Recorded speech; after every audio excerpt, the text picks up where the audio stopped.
पश्चिम बंगाल में उद्योग और रक्षा उत्पादन को बढ़ावा देने के लिए केंद्र ने बड़े इन्वेस्टमेंट का खाका पेश किया है। डिफेंस मिनिस्टर राजनाथ सिंह ने आज कोलकाता में करीब 3,400 करोड़ रुपए से ज्यादा की रक्षा PSU, garden reach, ship builders and engineers limited और यंत्र इंडिया लिमिटेड की 5 महत्वपूर्ण प्रोजेक्ट्स का भूमि पूजन और शिलान्यास किया। इस समारोह में राजनाथ सिंह ने कहा कि ये परियोजनाएं भारत के भविष्य के संकल्प को और मजबूत करेंगी। पांचों परियोजनाएं मेक इन इंडिया और आत्मनिर्भर भारत की सोच को आगे बढ़ाएंगी।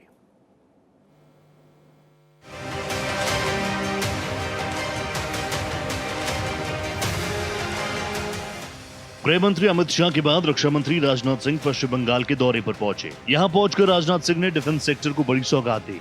राजनाथ सिंह ने 5 रक्षा प्रोजेक्ट्स का शिलान्यास किया, जिनका शिलान्यास किया गया वे पश्चिम बंगाल स्थित GRSE और यंत्र इंडिया लिमिटेड की 5 नई फैसिलिटीज हैं। GRSE देश के प्रमुख युद्धपोत निर्माण प्रतिष्ठानों में शामिल है। GRSE के पास 800 से अधिक जहाजों के निर्माण का अनुभव है।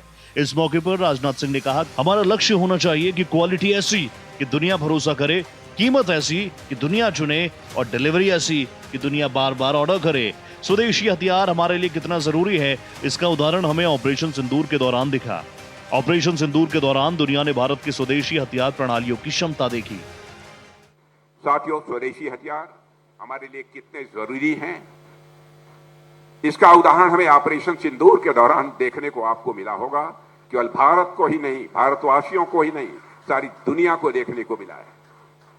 ऑपरेशन सिंदूर के दौरान दुनिया ने भारत के इंडिजिनस स्वदेशी हथियार प्रणालियों की क्षमता को भी देखा है और आगे भी रक्षा मंत्रालय के साथ हमारे लैब्स, हमारे पब्लिक सेक्टर अंडरटेकिंग्स और प्राइवेट स्टेक होल्डर्स मिलकर अपनी सेनाओं को इंडिजिनस प्लेटफॉर्म से लैस करने में कोई कसर नहीं छोड़ेंगे। यह बात मैं विश्वास के साथ कह सकता हूं। कोलकाता में राजनाथ सिंह ने कहा कि पश्चिम बंगाल में कारखानों के बंद होने और तालाबंदी की खबरों की जगह अब नई परियोजनाओं की शुरुआत ने ले ली है। भारत में पोत निर्माण का वैश्विक केंद्र बनने की क्षमता है। इसके अलावा वैश्विक जहाज निर्माण उद्योग में एक शून्यता आ रही है और भारत इस अवसर का लाभ उठा सकता है। और यह धरती किसी जमाने में इंडस्ट्रियल रिवॉल्यूशन का भारत के अंदर एक बहुत बड़ा केंद्र मानी जाती थी और आज फिर एक बार यह धरती नए इंडस्ट्रियल रिनासा की ओर अपने कदम आगे बढ़ा रही है।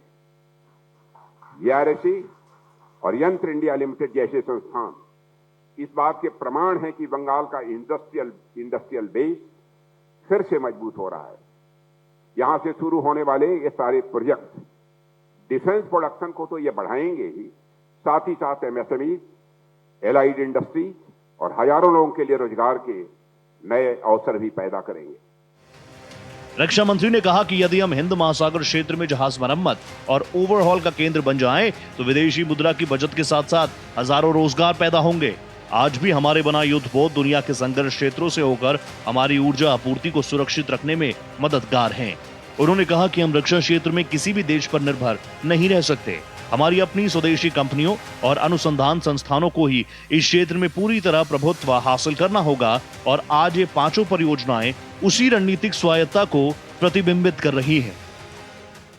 जब हम विकसित भारत बनेंगे तब हमारा यह डिफेंस सेक्टर, रक्षा क्षेत्र पूर्ण रूप से आत्मनिर्भर होना चाहिए। हम इस क्षेत्र में किसी भी देश पर निर्भर नहीं रह सकते और हमारी अपनी स्वदेशी कंपनियों और रिसर्च इंस्टीट्यूट को ही इस क्षेत्र में पूरी तरह से डोमिनेंस हासिल करना ही होगा। और आज के 5 प्रोजेक्ट उसी स्ट्रेटेजिक ऑटोनॉमी को रिफ्लेक्ट कर रहे हैं। साथियों, GRSE से मेरा गहरा जुड़ाव रहा है। पिछले कुछ वर्षों में मुझे कई बार आपके द्वारा आयोजित कार्यक्रमों में आने का अवसर मिला है और आप लोगों से मिलकर मैंने ये देखा है कि आपका शिपयार्ड किसी भी चुनौती को स्वीकार करने और देश को आत्मनिर्भर बनाने के संकल्प के साथ हमेशा तैयार हमको दिखाई दिया है।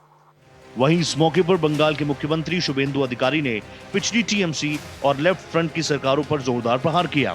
उन्होंने कहा, पिछले 50 वर्षों की नकारात्मकता और केंद्र राज्य के बीच खींचतान का दौर अब खत्म हो चुका है। डबल इंजन सरकार के माध्यम से राज्य का तेजी से विकास सुनिश्चित किया जाएगा। पश्चिम बंगाल में 106 दिन हुआ है नया सरकार का। हम लोग पहले जो काम किया देश का सुरक्षा के लिए, हमारी जो बॉर्डर वो अनफेंसिंग था, ये कोई पॉलिटिकल मुद्दा नहीं था। बॉर्डर में बीएसएफ को जमीन देना ये हमारी एक देशभक्त की नाते हमारी ये फर्ज बनता है, लेकिन पिछले सरकार नहीं दिया। साफ है, पश्चिम बंगाल में इन 5 रक्षा प्रोजेक्टों के शिलान्यास से जहां रोजगार और विकास को उधार मिलेगी, तो वहीं डिफेंस के सेक्टर में भारत की धमक और मजबूत होगी। कोलकाता से भारत एक्सप्रेस के लिए संजय माझी की रिपोर्ट।